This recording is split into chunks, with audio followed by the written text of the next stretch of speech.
22절로 23절 한 절씩 교독하겠습니다. 모세가 여호와께 아뢰되 보시옵소서, 주께서 내게 이 백성을 인도하여 올라가라 하시면서 나와 함께 보낼 자를 내게 지시하지 아니하시나이다. 주께서 전에 말씀하시기를 나는 이름으로도 너를 알고 너도 내 앞에 은총을 입었다 하셨사온즉 내가 참으로 주의 목전에 은총을 입었사오면 어느건데 주의 길을 내게 보이사 내게 주를 알리시고 나로 주의 목전에 은총을 입게 하시며 이 족속을 주의 백성으로 여기소서.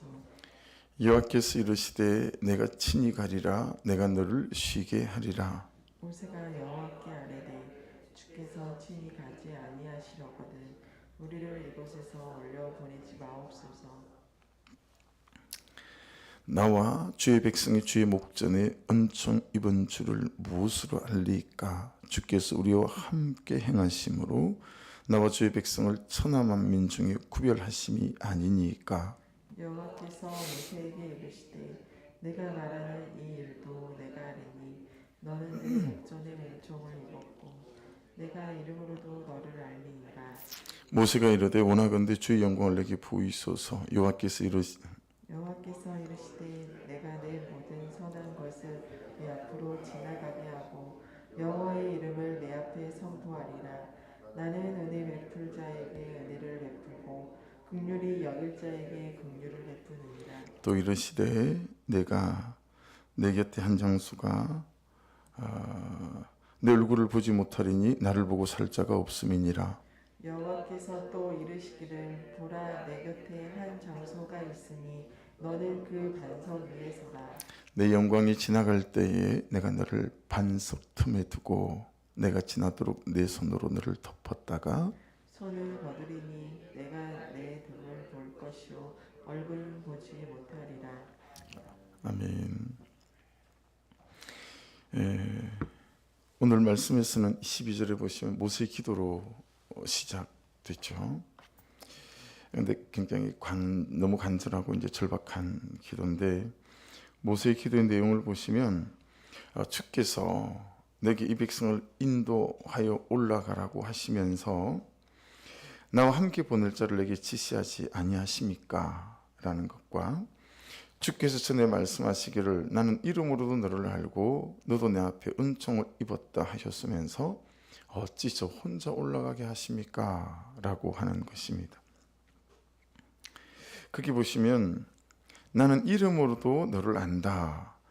여러분 이건 하나님께서 모세에게만 사용하신 표현입니다. 아무에게도 이걸 이렇게 말씀하지 않으셨어요. 난 이름으로도 너를 안다. 그만치 하나님 모세를 아끼시고 하나님에게 모세가 특별한 사람이다 라고 하는 것을 말씀하시는 거죠. 그리고 너는 내 앞에서 은총을 입었다 라고 말씀하시잖아요. 이 말은 모세하고 노아 선생님한테만 썼던 표현입니다. 이 역시 하나님께서 얼마나 모세를 특별한 존재로 생각하고 계시는지 말씀하시는 대목입니다. 그러니까 여러분 모세의 출생부터 일생을 한번 쭉 생각해 보십시오. 갈대 상자에 담아서 나일강에 띄우는 순간부터, 그렇죠? 모세는 하나님의 구속사의 은총 안에 있었다라는 거죠. 바로의 공주가 딱 그 시간에 딱 그 장소에 목욕을 하러 나오기도 했고 모세의 우는 소리가 들리고 그 아이를 보고 싶고 이 모든 것이 모세는 하나님의 구속사 은총 안에 있었다라고 하는 것을 말씀해 주시는 모세의 삶이다. 그러하지 않습니까? 그렇죠? 그러니까 우리가 놓치고 살아가고 잘 잊어버리고 살아가는 것 이게 뭐냐면 이 하나님의 구속사의 은총이 모세만 부른 것이 아니고 그 구속사의 은총으로 나도 부르셨다라고 하는 이 확신, 여기에서 자꾸 우리가 희미해지고 멀어질 때가 너무 많다라고 하는 거죠. 그러니까 하나님이 나를 부르셨어. 하나님이 나를 구원하셨어라고 하는 이제 이 명백한 확신이 흔들리기 시작하면 사실은 다 흔들리죠. 그래서 여러분 인생의 가장 결정적인 사건은 무엇입니까? 라고 여러분에게 누가 물어본다면 어떻게 대답하시겠습니까? 그러니까 오늘 말씀을 보면서 우리가 깨달을 수 있는 것은 내 인생의 가장 결정적인 사건은 뭐냐면 내가 예수를 믿게 됐다라는 거예요. 이것보다 결정적인 사건이 없는 거예요. 그리고 내 인생의 가장 결정적인 기회도 지금 내가 예수를 믿고 있다라고 하는 것입니다. 그러니 여러분, 삶에 이런저런 어그러지고 그리고 눈물 나고 비통스러운 일들이 닥칠 때도 이 명백한 확신에서 흔들리지 않아야 합니다. 내가 예수 그리스도의 구원 안에 있는 사람이다 라고 하는 것이죠. 모세를 통해서 하나님께서는 그걸 말씀하셨고 지금 모세는 그 두 가지를 딱 붙잡는 거예요. 하나님 저 이름 안다고 하셨잖아요. 하나님 제가 하나님의 은총 안에 있는 백성이라고 하셨잖아요. 그런데 하나님 저 혼자 올라가시게 하시면 안 되는 거 아니에요? 라고 하나님께 매달리는 거예요. 매달리는 거죠. 이 모세의 간절한 기도, 언약을 붙잡고 하는 기도, 말씀을 붙잡고 하는 이 기도를 들으시고 하나님 이렇게 대답하시죠. 내가 친히 가리라, 내가 너를 쉬게 하리라. 무슨 뜻이에요? 이건 2인칭 단수로 되어 있더라고요. 이게 무슨 의미냐면 모세야, 그래, 내가 그리 말했지. 네가 내 구속사의 은총 안에 있지. 맞다, 네 말이. 내가 너와 함께 하겠다. 그런데 이스라엘 백성들하고는 함께 안 할란다. 그 말씀이에요. 내가 너를 쉬게 하겠다라. 내가 너와 함께 하마. 근데 내가 이스라엘 백성들하고는 함께 하지 않을 거야. 이렇게 말씀하시는 거죠. 자, 우리 같으면 어떡하겠어요? 아유, 됐습니다, 하나님. 저하고 함께 하신다면 문제 없죠. 그렇게 하고 우리의 기도를 그칠 수 있지 않겠어요? 근데 모세는 거기서 기도를 그치지 않습니다. 15절에 보시면 주께서 친히 아니하시려거든. 자, 단어가 우리로 바뀌어요. 우리를 이곳에 올려보든지 마옵소서. 그러니까 모세는 자신의 구원에 목숨을 거는 사람일 뿐만 아니라 그에게는 우리가 있는 거예요. 그렇죠? 그러니까 모세의 초점은 딱 두 가지예요. 하나는 하나님, 하나는 영혼입니다. 이게 모세의 초점이에요. 그러니까 자기와 함께 하겠다라, 내가 너를 쉬게 하겠다라고 말씀하심에도 불구하고 아니요.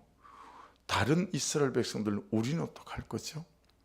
내 남편, 내 아내, 내 자식, 내 부모님, 내 가족들, 내 친구들은 어떡하실 거죠?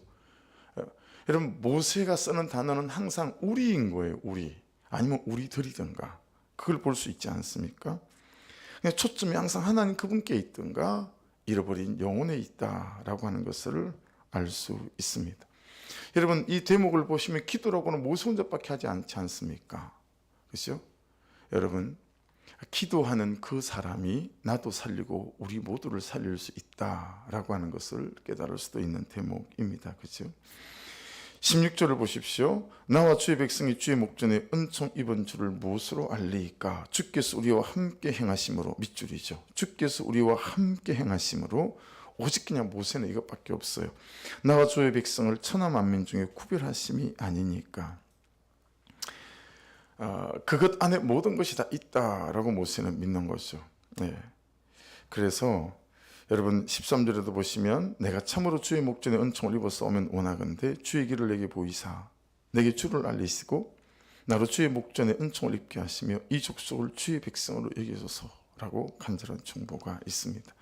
여러분, 모세의 이런 간절한 기도는 3절 말씀이 건지 직접적인 원인이 될 수 있겠죠. 우리가 어제 본 3절 말씀에 보시면 너희를 젖과 꿀이 흐르는 땅에 이르게 하려니와 나는 너희와 함께 올라가지 아니하리니 너희는 목이 곧은 백성인즉 내가 길에서 너희를 진멸할까 염려함이니라 하시니, 하나님이 함께 동행하지 않으시겠다고, 가나안 땅으로 올라가지 않겠다고 그렇게 말씀하시니까 우리 같으면 어떨까요? 한번 생각해 보세요. 하나님 너무 아쉽네요. 어떡하죠 하나님? 뭐 어쩌겠어요 하나님? 그러면서 아마도 우리는 그냥 가던 길을 아주 잘 가지 않았을까요? 왜 그래요? 왜 그랬냐면 2절 말씀에 보면 내가 사자를 너보다 앞서 보내어 가나안 사람과 아모리 사람과 헷 사람과 브리스 사람과 휘 사람과 여부스 사람을 쫓아내고 3절 너희를 적과 꿀이 흐르는 땅에 이르게 하려니와. 여기 사자는 앞서 보낸다는 사자는 말라크거든요. 하나님의 힘, 하나님의 능력, 하나님의 방법을 상징합니다. 그러니까 하나님의 힘, 하나님의 능력, 하나님의 방법을 다 보내서 여러분 7족속 다 쫓아내게 하겠다라는 거예요. 그리고 오매불망 그들이 원했던 적과 꿀이 흐르는 가나안 땅에 너희가 도착하고 다 차지하게 하겠다라고 하는 거죠. 가질 거 다 가지고 이룰 거 다 이루었는데 굳이 하나님 오시고 안 오시고가 이스라엘 백성들에게 중요하지 않은 거예요. 아예 하나님 뭐 간섭할 분도 없고 좀 쉬십시오. 그리고 나는 나가는 길 가는 거죠. 왜냐하면 내가 원했던 건 이미 하나님께서 약속으로 내 손에 다 쥐어주셨으니까. 그렇죠? 근데 모세는 안 그렇다 이 말이에요. 예. 여러분 모세는 궁정에서의 생활, 모래바람 맞으며 40년의 세월 그런 것들을 통해서 명백히 깨닫게 된 게 있는 거죠. 16절 다시 보십시오. 나와 주의 백성이 주의 목전에 은총 입은 줄을 무엇으로 알리까? 손에 든 것으로 알겠습니까? 가나안 땅에 도착한 것으로 아는 겁니까? 아니요 하나님, 주께서 우리와 함께 행하심으로 나와 주의 백성을 천하 만민 중에 구별하심이 아니니까. 여러분 이 중심이 보이시죠? 이스라엘 백성들의 중심이 내 중심을 닮았는지 모세의 중심이 내 중심이 닮았는지 여러분 참 비교되지 않습니까? 그래서 오늘 큐티 본문에 강조되는 단어가 하나 있어요. 자 14절 보세요. 여호와께서 이르시되 내가 친히 거기다 밑줄 보십시오. 친히 가리라 할 때 친히. 15절 모세가 여호와께 아뢰되 주께서 친히 가지 아니하시는 그 친히 거기도 밑줄 보시고요. 19절로 가보십시오. 여호와께서 이르시되 내가 내 모든 선한 것을 내 앞으로 거기도 밑줄 그어보시고요. 20절에 또 이르시되 내가 내 얼굴을 거기도 밑줄 그으시고요. 23절에 손을 거두르니 내가 내 등을 볼 것이요 얼굴은 보지 못하리라 할 때 얼굴에도 밑줄 그어보십시오.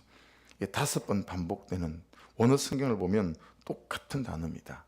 여러분이 익숙하신 파님, 하나님의 얼굴이라는 뜻을 갖고 있는 파님이라는 단어가 계속 반복돼서 쓰여지고 있어요. 하나님의 임재를 말하는 거거든요. 하나님의 임재 중에서도 하나님의 인격적인 임재와 동행을 말합니다. 예, 좀 달라요.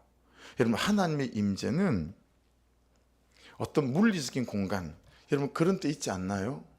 주일날 예배 가운데 왔는데 오늘처럼 새벽에 왔는데 유독 오늘따라 그냥 예배실에 앉는 그 순간부터 내가 하나님의 은혜에 확 사로잡혀서 그냥 내 중심과 내 기도가 지성소로 쑥 끌려 들어가는 것 듯한, 미끄러져서 들어가는 듯한 여러분 그런 성령이 압도되어지는 느낌들을 경험하실 때가 있으시죠? 이게 어떤 물리적 공간 속에 임하는 하나님의 임재라는 것을 뜻합니다. 예배드리는 예배 시간과 공간 속에 은혜가 가득한 것을 우리가 경험할 때 그걸 지칭해서 부르는 그런 말이죠. 그런데 하나님의 인격적 임재, 앞에 인격적이라는 단어가 붙으면 우리의 중심이 내 인격이 하나님의 인격과 만나는 거죠.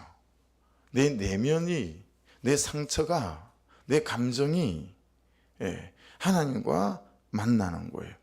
이게 하나님의 인격적 임재, 우리의 심령이 하나님의 영으로 빽빽히 들어차는 것을 말하는 것입니다. 이것을 다른 말로 성령의 내주하심 이렇게 부르기도 하죠. 사사기 15장 14절 이하에 삼손에 대한 얘기가 있어요. 14절에 이렇게 이 이야기가 시작됩니다. 삼손이 레히의 이름에 블레셋 사람들이 그에게로 마주 나가며 소리 지를 때 여호와의 영이 삼손에게 갑자기 임하심에 그의 팔 위에 밧줄이 불탄 삼과 같이 그의 결박되었던 손에서 떨어진지라 삼손이 나귀의 새 턱뼈를 보고 손을 내밀어 집어들고 그것으로 1000명을 죽이고. 밧줄이 묶여 있었는데요, 하나님의 영이 임하는 순간 밧줄이 툭툭툭툭 터져서 나가고요, 옆에 보니까 당나귀 턱뼈가 있는 거예요. 칼도 아니고. 그걸 가지고 여러분 휘두르면서 1000명을 죽였다는 거예요. 삼손 혼자서. 이 사건이 여러분 사사기 15장이거든요. 마지막 9절까지 그렇게 20절이 연결돼요. 근데 여러분 이 20절이 딱 끝나고 16장 1절이 딱 시작되어지는데 어떻게 시작되냐면 이렇게 시작됩니다. 삼손이 가사에 가서 거기서 한 기생을 보고 그에게로 들어갔더니, 이 대목의 신학자들이 삼손의 삶을 보고 해석이 안 되는 거예요. 아니 여호와의 영이 삼손에게 임해서 나하기 특별한 나로 1000명씩 블리드 사람을 쳐 죽였다는데, 그랬던 거가 그게 끝나자마자 그 다음에 장래의 치마폭으로 들어가서 음란한 삶을 사는 거예요. 근데 여러분 신학자들은 이해가 안 돼도 저는 이해가 너무 잘 됩니다. 여러분 이해가 잘 되지 않으세요? 이게 우리의 삶 아닙니까? 우리가 자주 경험하는 일들 아닙니까? 분명히 예배 중에 은혜가 있었거든요. 회개했거든요. 눈물이 있었습니다. 감격이 있었습니다. 그게 분명히 거짓이 아니었거든요. 그런데 삶이라고 하는 현장에 딱 나가서는 순간, 그 사람과의 갈등 구조가 딱 생기는 순간 내가 당황스러울 많지 받았던 은혜와 상관없이, 울었던 회개와 회심과 관계없이 일순간 혈기가 엄나니 막 돌변하는 거예요. 내가.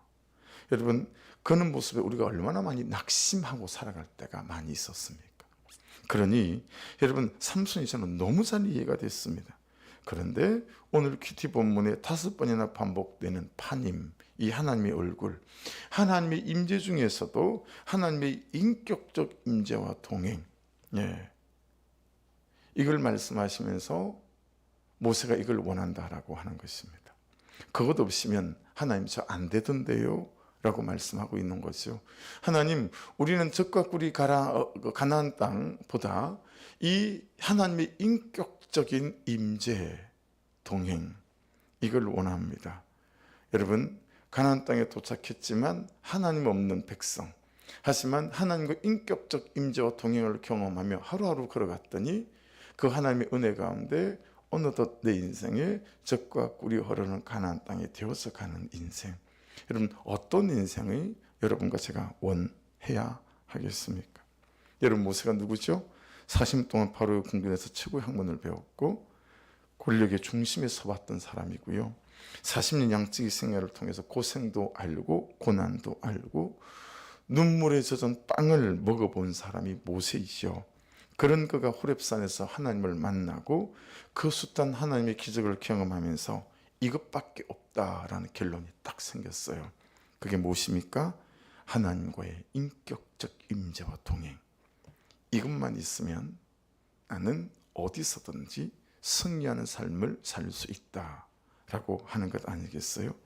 여러분 시간 속에 공간 속에 임하는 하나님의 임재가 아니라 심령과 내면과 성품과 인격과 감정 안에까지 들어오셔서 나를 주장하시는 인격적인 임재.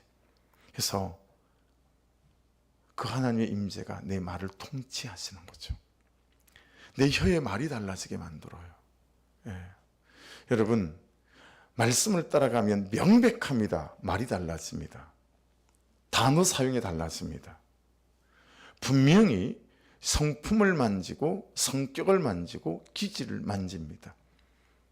게으른 게 얼마나 큰 죄로 느껴지는지 몰라요. 혈기가 얼마나 큰 죄로 느껴지는지 몰라요. 여러분 우리는 혈기를 성품적으로 생각하는 것 같아요. 아니에요. 혈기는 죄입니다. 그 통치가 일어나는 거예요. 막 화내는 거 죄입니다. 여기에 통치가 일어나는 거예요. 하나님의 다스림이 일어나는 거예요. 내 생각을 다스리시고 내 감정과 욕구를 통치하시는 하나님의 인격적 임재. 모세는 이게 전부더라, 이것밖에 없더라는 명백한 중심을 딱 갖고 있는 거죠. 그의 경험입니다. 그래서 모세는 그거 원하고 그거 구하는 거예요. 하나님의 인격적 임재. 여러분 출애굽기 3장 11절에 우리가 지나온 말씀이잖아요. 사람이 자기의 친구와 이야기함 같이 여호와께서는 모세와 대면하여 말씀하시며, 그렇죠. 그래야 살아내는 삶이 되고 살아나는 삶이 되고 살리는 삶이 되어지죠. 할렐루야. 여러분 이거 없이는 살아내기 어렵죠. 예, 살아내기 어렵죠. 예. 이거 없이는 살아나지 않습니다. 근데 이게 있으면 여러분 살아내집니다. 여전히 현실은 그대로인데요. 내가 살아나고 살아 있습니다. 그러면 하나도 우리 아들은 바뀐 게 없어요. 하나도 내 남편은 바뀐 게 없어요. 근데 내가 하나님이 그를 대하듯 구속사의 은총 안에서 대할 수 있는 힘이, 은혜가 있게 되어지죠. 그래서 18절, 19절을 보십시오. 여호와께서 이르시되 주의 영광을 내게 보이소서. 18절에 모세가 그렇게 기도했습니다. 그랬더니 하나님께서 네 가지로 대답하세요. 내가 내 모든 선한 것을 내 앞으로 지나가게 하고 여호와의 이름을 내 앞에서 선포하고 나는 은혜 베풀 자에게 은혜를 베풀겠다. 긍휼히 여길 자에게 긍휼을 베풀겠다라고 말씀하십니다. 사랑하는 여러분, 오늘도 이 말씀을 보면서 하나님께서 무엇을 원하시는지, 이게 모세의 원함이었지만 사실은 하나님의 원함을 붙잡고 모세가 기도했기에 하나님께서 모세의 모든 기도와 중보를 들으시고 그래, 그러면 내가 이스라엘 백성들과 함께하마. 그리고 여러분, 하나님이 이스라엘 백성들과 함께하기로 결정한 겁니다. 그리고 내가 동행하겠다라고 하신 거거든요. 그래서 여러 가지 믿음이 생기더라고요. 교회 안에 있는 이런 일은 저런 일에도 믿음이 생겨서 하나님이 함께 하시겠구나. 하나님이 이 사건들을 구속의 은총 아래에 있는 구원의 사건으로 하나님께서 끌고 가시겠구나. 이런 마음들이, 확신들이 생기더라고요. 우리가 구할 것은 무엇입니까? 하나님, 적과 꿀이는 가나안 땅이 아니라 하나님, 제가 하나님과의 인격적 임재의 동행을 원합니다 라는 이 중심으로 우리가 주님 앞에 서게 될 때에 여러분, 그 하나님께서 우리와 함께 하시면서 우리의 삶 속에서 우리를 통치하시고 다스리시고 그리고 가나안 땅에 도착하게 하시는 은혜의 열매들을 허락해 주실 줄 믿습니다. 말씀 붙잡고 같이 기도하길 원하고, 우리 최혜리 집사님, 우리 김은숙 집사님의 따님이십니다. 집사님 아직까지는 오후에 수술 일정이 잡혀 있는 거죠. 근데 이제 최혜리 집사님은 오전에 수술하기를 원하세요. 지금 이제 수술 전에는 막 못 먹고 막 하잖아요. 기력이 없어서. 그리고 계속 집사님이 전화만 하면 뭐 못 오게 하니까 엄마 한 사람도 그게 더 어려울 것 같아요, 서로가. 그래서 간호사 선생님이 계속 토하고 있다고 뭐 이런 것만 얘기를 하니까 뭐 얼마나 마음이 타들어가겠어요. 그래서 기도해 주십시오. 모든 병원 일정들이 좀 조절되어져서 그렇게 되어지든 어쨌든 하나님께서 가장 적합하고 좋은 때를 허락해 주셔서 수술이 되게 하시고, 의사 선생님 한 분 한 분 손, 그들의 지혜, 경험 아버지 간섭해 주셔서 정말 딱 뚫어야 될 곳, 딱 집어야 될 곳, 딱 메스가 닿아야 될 곳들이 닿아서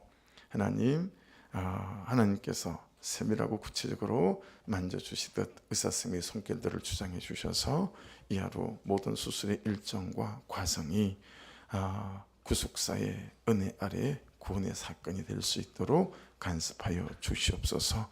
기도해 주시고, 금식하시고 릴레이로 금식하는 분들을 위해서 중보해 주시고, 추수감사주일에 아버지 하나님을 정말 하세요 감사하여 영화롭게 하는 일과 또 영원 추수가 있는 날 되게 하옵소서. 우리 주여 한번 부르고 기도하고 오늘 붕어빵 전도를 위해서도 기도 부탁드립니다. 주여